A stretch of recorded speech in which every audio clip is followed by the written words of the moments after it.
ओम शांति। संतुष्टता के सर्टिफिकेट द्वारा भविष्य राज्य भाग्य का तख्त प्राप्त करने वाले संतुष्ट मूर्ति भव। संतुष्ट रहना है और सर्व को संतुष्ट करना है। ये स्लोगन सदा आपके मस्तक रूपी बोर्ड पर लिखा हुआ हो, क्योंकि इसी सर्टिफिकेट वाले भविष्य में राज्य भाग्य का सर्टिफिकेट लेंगे। तो रोज अमृत वेले इस स्लोगन को स्मृति में लाओ। जैसे बोर्ड पर स्लोगन लिखते हो, ऐसे सदा अपने मस्तक के बोर्ड पर यह स्लोगन दोहराओ, तो सभी संतुष्ट मूर्तियाँ हो जाएंगी। जो संतुष्ट है वह सदा प्रसन्न है। संतुष्ट रहना और सर्व को संतुष्ट करना, ये स्थिति को पाने के लिए हम संगम युग में पुरुषार्थ करते हैं। ये पुरुषार्थ कोई और युग में नहीं हो सकता, क्योंकि इस स्थिति को पाने के लिए ज्ञान, भक्ति, वैराग्य तीनों चाहिए। ज्ञान से समझ होता है, जिससे संतुष्टता आती है। फिर योग लगता है एक के साथ, जिसे भक्ति कहते हैं।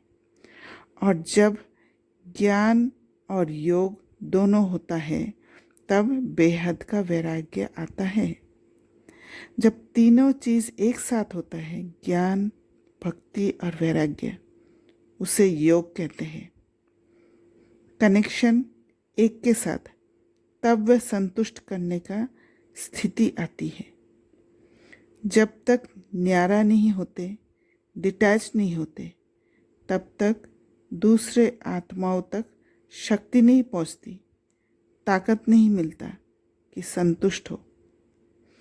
संतुष्ट करना माना ये नहीं कि हर कार्य उसका कर दे, जाके हेल्प ज़रूरत नहीं है फिर भी हेल्प कर दे, या आगे होके हर कार्य में मदद करे। संतुष्ट करना माना आत्मा में संतुष्टि होना। जब खुद में संतुष्टि होता है, तब ऑटोमेटिकली दूसरे भी संतुष्ट होता है। संगम युग मूल युग है, जिस युग में आत्मा पूरे 84 जन्मों का संस्कार लेकर आती है, और वह संस्कार ही संपूर्ण बनने में मददगार बनता है। इसलिए संगम युग गुप्त है। सतयुग में ज्ञान, क्योंकि ज्ञान स्वरूप होते हैं। द्वापर से भक्ति करते हैं और कलयुग में वैराग्य आने लगते हैं। ये तीनों संस्कार इकट्ठा होकर अव्यभिचारी याद बनता है। तब इस याद से विक्रम विनाश होते हैं। इस याद में भोगना भी भोगनी है, इसलिए विक्रम विनाश होता है। ध्यान में मनोरंजन है, भोगना नहीं है, इसलिए विक्रम विनाश नहीं होता। जब